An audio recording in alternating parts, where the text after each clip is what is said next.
Baik, sebelumnya Assalamualaikum warahmatullahi wabarakatuh. Pertama-tama yang terhormat, selaku dosen pengampu yaitu Pak Ihsan Maulana. Perkenalkan nama saya Duyani Syaya Kamila dengan NIM 23223050534 Prodi Ilmu Komputer. Nah, di sini saya akan menjelaskan seputar mata kuliah Desain Pemrograman Berorientasi Objek berjudul Use Case. Nah, use case itu apa sih? Use case adalah sebuah deskripsi yang menggambarkan interaksi antara pengguna yang disebut aktor dan sistem untuk mencapai tujuan tertentu. Dalam konteks pengembangan perangkat lunak, use case ini digunakan untuk mendefinisikan fungsionalitas yang diharapkan dari sistem dan bagaimana pengguna akan berinteraksi pada sistem tersebut. Nah, dengan adanya use case, kita dapat meningkatkan kualitas pengembangan perangkat lunak dan memastikan bahwa sistem yang dibangun memenuhi kebutuhan pengguna dengan baik. Nah, apa saja sih komponen pada use case? Nah, komponen yang utama yaitu aktor.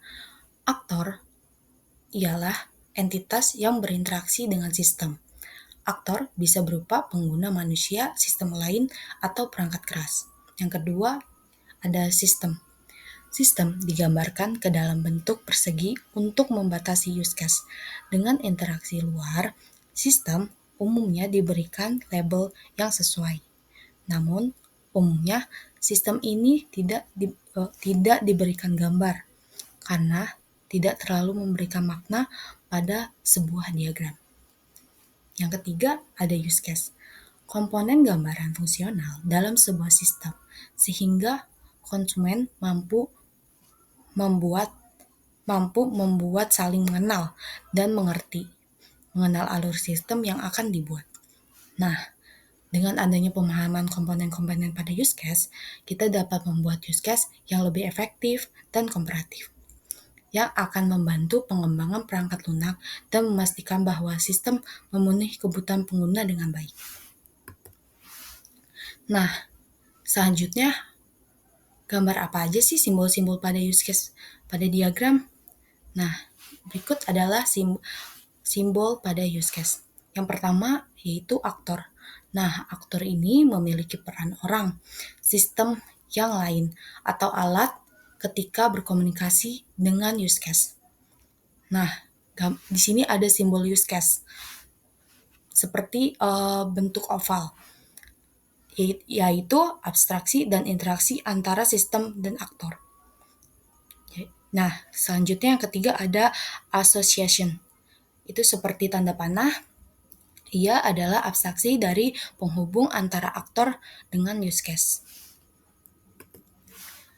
Nah, yang keempat ada generalisasi.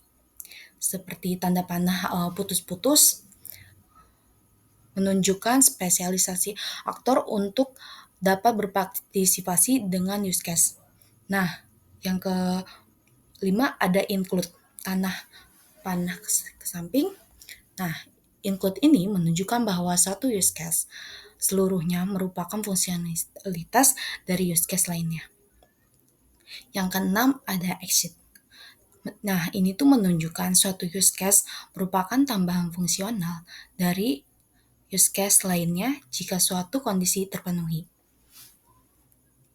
Nah, dengan adanya memanfaatkan simbol-simbol ini, tim pengembang dapat menciptakan diagram use case yang jelas dan informatif.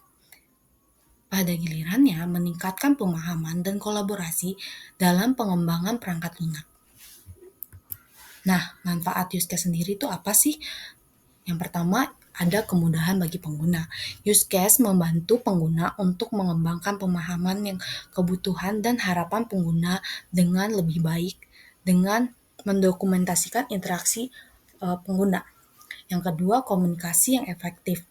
Alat komunikasi yang efektif antara berbagai pemangku kepentingan termasuk pengembangan, analisis berbisnis, manajer proyek, dan lain-lain. Yang ketiga, manfaatnya yaitu mendukung analisis bisnis. Analisis bisnis untuk memahami proses bisnis dan bagaimana sistem baru akan berinteraksi dengan proses yang ada.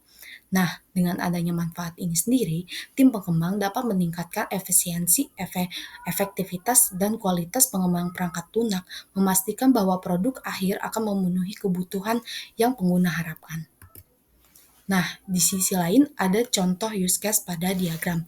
Nah, yang di sini tuh ada sistem startup. Nah, sistem ini akan dihidupkan oleh operator ketika mengarahkan switch atau posisi on. Nah, operator bakalan memasuki jumlah uang yang tersedia pada berkas HTM tersebut. Nah, yang ketiga itu ada sistem shutdown. Nah, ini tuh akan mematikan ketika operator sudah memastikan bahwa tidak ada lagi nasabah yang masih menggunakan ketika melakukan initiation cara dengan mengarahkan switch ke posisi off. Nah, di sini ada accession. Nah, accession ini akan dimulai ketika nasabah memasukkan kartu ATM sampai kartu ATM itu sendiri tercabut. Nah, yang keempat ada transaksi ini meliputi transfer atau menarik tunai dan mengecek saldo. Yang kelima ada transfer. Nah, transfer ini bisa menjadi dua, yaitu mentransfer antara sesama bank atau bank yang lain. Nah, yang keenam yaitu tarik tunai. Ini merupakan penarikan tunai saldo, biasanya tertera pada menu tampilan utama. Nah, yang terakhir yaitu ada pengecekan saldo. Nah, ini berfungsi untuk mendapatkan sesuatu informasi pada rekening seorang nasabah terkait saldo yang dimilikinya. So, kesimpulannya yaitu use case representasi fungsional dari suatu sistem yang menggambarkan interaksi antara aktor, pengguna suatu sistem atau yang lainnya, dan sistem itu sendiri bisa mencapai tujuan tertentu. Use case ini digunakan untuk mengidentifikasi dan mendokumentasi kebutuhan fungsional sistem dari sudut pandang pengguna. Dengan use case, pengembangan dapat memahami proses bisnis, alur sistem, dan siapa saja yang terlibat dalam penggunaan sistem tersebut. Segitu saja presentasi saya. Mohon maaf kalau ada salah-salah kata. Wabillahi taufiq wal hidayah. Wassalamualaikum warahmatullahi wabarakatuh.